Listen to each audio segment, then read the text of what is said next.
நம்ம ஷோயா அதாவது நம்ம என்ன சொல்கிறாங்கன்னா ஒரு ஒரு பக்தரப்பா சொல்கிறாங்க, மகனே பலருக்கு இந்த ஆழமான வாசனை இருக்குதாம். அதாவது இப்போ வந்து அம்மா எதை சொல்கிறாங்கடா, கோயிலுக்கு போகிறத பற்றி அவர் கேட்டுருக்காரு. ஸோ அதுக்கு தான் அம்மா சொல்கிறாங்க, தாங்க வந்து பூமி நல்ல ஒரு புனிதமான காரியத்தை செய்கிறதா தான் நினச்சிக்கிட்டு இருப்பாங்களா. கோயிலுக்கு போயிட்டு வந்தால் இப்போ ஒருத்தங்க அப்படி தான் நினைப்பாங்க, ஒரு நல்ல விஷயத்துக்கு நல்ல காரியத்துக்கு போயிட்டு வந்துடும் அப்படின்னு நினச்சி கொள்வாங்க. பட் அதை ஊடுருவி உள்ளுக்கு அவங்களோட மனதை ஊடுருவி பார்த்தா தான் தெரியுமா, அதில் அவங்களுடைய ஆசைகளை நிறைவேற்றிக்கிறதுக்காக தான் கோயிலுக்கு ஒரு சுயநலமாக அப்படி தான் போயிருப்பாங்கன்னு சொல்லி அம்மா சொல்கிறாங்க. அதோட ஆடிப்பாடி பொழுது போக்குறது, அந்த ஊர் சுற்றி திரிகிறது, அந்த மகிழ்ச்சியான விஷயங்களை சுற்றி பார்க்குறது, அந்த ஒரு நோக்கங்களுக்காக தான் வந்து அவங்க போயிருப்பாங்க. உண்மையான நோக்கம் இப்படி தான் இருக்கும்னு சொல்லி அம்மா சொல்கிறாங்க. அப்போது இது வந்து கண்டிப்பாகவே எல்லாருக்கிட்டையும் இருக்கிறது தான். அது ஆழமான வாசனை கண்டிப்பாக அதை எடுக்க முடியாதான். பட் சத்குருவால் எடுக்க முடியும். குடும்ப வாழ்க்கையை தொடர்ந்து ஆன்மீக வாழ்க்கையை நாங்கள் வாழும்போது கூட இந்த வாசனை கண்டிப்பாக இருக்கும்னு அம்மா சொல்கிறாங்கடா. ஸோ வந்து இப்போ இது போல் இப்படி இந்த நேரங்களில் வந்து என்ன செய்யணும்னா, விவேகமாக விழிப்புணர்வாக இது நம்மளுக்கு தேவையா, நம்ம எந்த எண்ணத்துக்கு போகிறோம் அப்படின்னு சொல்லி நம்ம யோசிக்கணும்னு சொல்லி அம்மா சொல்கிறாங்கடா. ஸோ வந்து யாருமே கோயிலுக்கு போகிறது தப்புலாம் சொல்லல.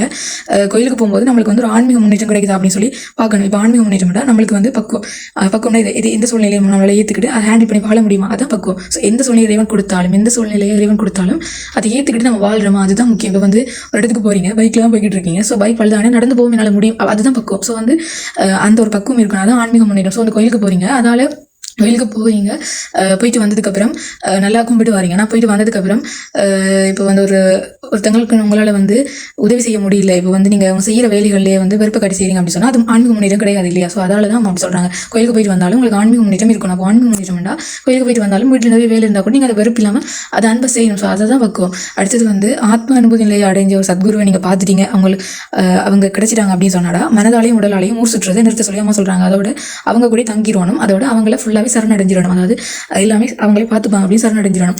மனதாலும் உடலாலும்டா மனதால கூட யோசிக்க கூட அங்கே போகணும். அடுத்தது வந்து எல்லா கவலைகள் எல்லா எண்ணங்கள் அது எல்லாமே தூக்கி எறிஞ்சிட்டு சத்குருவோட அந்த உண்மையான இயல்பை வந்து நாங்கள் பின்பற்றணும் அம்மா சொல்கிறாங்க. அதோட சத்குரு இருக்கைக்குள்ள மனதில் எந்த எண்ணங்கள் நடந்தாலும் சரி, வெளியில் என்ன காரியம் நடந்தாலும் சரி, அதுக்கு எதுக்குமே அசையாமல் உறுதியாக இருக்கணும். அதோட வந்து அவங்க எல்லாத்தையுமே பார்த்துப்பாங்க, எல்லாத்தையுமே எல்லாமே குருவோட விருப்பத்துக்கு நடக்கணும்னு சொல்லி விட்டுறணும். அதோட ஆசைகளை நிறைவேற்றுக்காக நாங்கள் வந்து குருக்கிட்ட இந்த பிரிஞ்சு உலக வாழ்க்கையில் போயிட்டோம் அப்படின்னு சொன்னால் ஆபத்தில் மாட்டிக்குவோம். ஸோ அடுத்தது வந்து ஆத்ம அனுபவ நிலை அடைஞ்ச ஒரு மகான்களுக்கு கூட அடுத்த பிறவியில் இருக்கும்போது ஆசைகள் வருது தானே, அப்படி கேட்கும்போது அதுக்கு அம்மா சொல்கிறாங்க, இப்போ வந்து மகான்களுக்கு வர ஆசை வந்து பற்றி இருக்காது. இப்போ ஒரு ஆசைப்பட்டாங்கன்னா அவங்களால வந்து அந்த ஆசையை வந்து எடுக்க முடியும், அந்த ஆசையை அழிச்சிட முடியும்.